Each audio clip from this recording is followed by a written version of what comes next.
5 berita terpopuler hari ini Kamis 28 Agustus 2025 di Bloomberg Techno/5. Yang pertama, RAPBN 2026 pemerintah berencana terapkan single salary bagi ASN.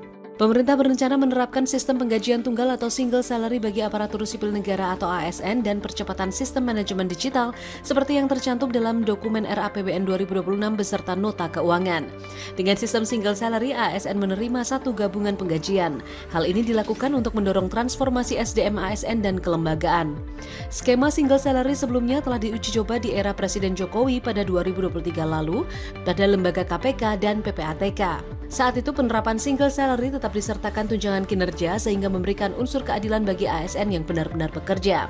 Selain sistem single salary, pemerintah juga mendorong penguatan sistem kelembagaan dengan digital dan pembelajaran melalui pendekatan formal learning 10%, social learning 20%, dan experiential learning 70%. Kedua, insentif mobil listrik mau dicabut, saham otomotif ngebut. Pemerintah berencana menghentikan insentif mobil listrik berbasis baterai atau Battery Electric Vehicle atau BEV impor dalam bentuk utuh CBU atau Completely Built Up, dan rencana ini tertuang dalam Peraturan Menteri Investasi Nomor 6 Tahun 2023, Jungto Nomor 1 Tahun 2024 sebagai upaya tes pasar dengan komitmen investasi. Jika terjadi, harga mobil listrik di Indonesia yang belum memenuhi TKDN akan melonjak hingga 70% karena beban pajak yang kembali berlaku penuh. Sementara di tengah isu penghentian insentif ini, saham beberapa perusahaan otomotif di IHSG seperti PT Astra International atau ASII, PT Astra Auto Parts atau Auto, PT Indo Mobil Sukses International Tbk atau IMAS, hingga PT Industri dan Perdagangan Bintrako Dharma Tbk atau KARS menguat cukup signifikan. Ketiga, Bos Summarecon curhat pinjol bikin masyarakat sulit dapat KPR. Direktur Utama PT Summarecon Agung Tbk atau SMRA Adrianto PAD menyatakan pinjol dan layanan instan perlu ditertibkan karena seringkali menyulitkan masyarakat menengah ke bawah mengakses kredit kepemilikan rumah atau KPR. Hal ini menjadi tantangan utama industri real estate karena banyak calon konsumen gagal mengajukan KPR terhambat pay-checking OJK. Lebih lanjut, Adrianto PAD menyebut jika cicilan KPR gagal, maka payback akan ditanggungkan bank pada pengembang. Dan hal ini dipandang merugikan pengembang real estate. Di sisi lain, Adi menyatakan menyambut baik perpanjangan insentif PPN pembelian rumah tapak dan rumah susun sebesar 100%. Hal ini juga berdampak pada harga dan penjualan yang dilakukan pengembang. Sampai Agustus 2025, SMRA telah mencetak marketing sales sebanyak 3,1 triliun rupiah dari target 2025 yang mencapai 5 triliun rupiah. Keempat, Danantara resmi masuk proyek smelter nikel HPEL GEM Vale 23,2 triliun rupiah.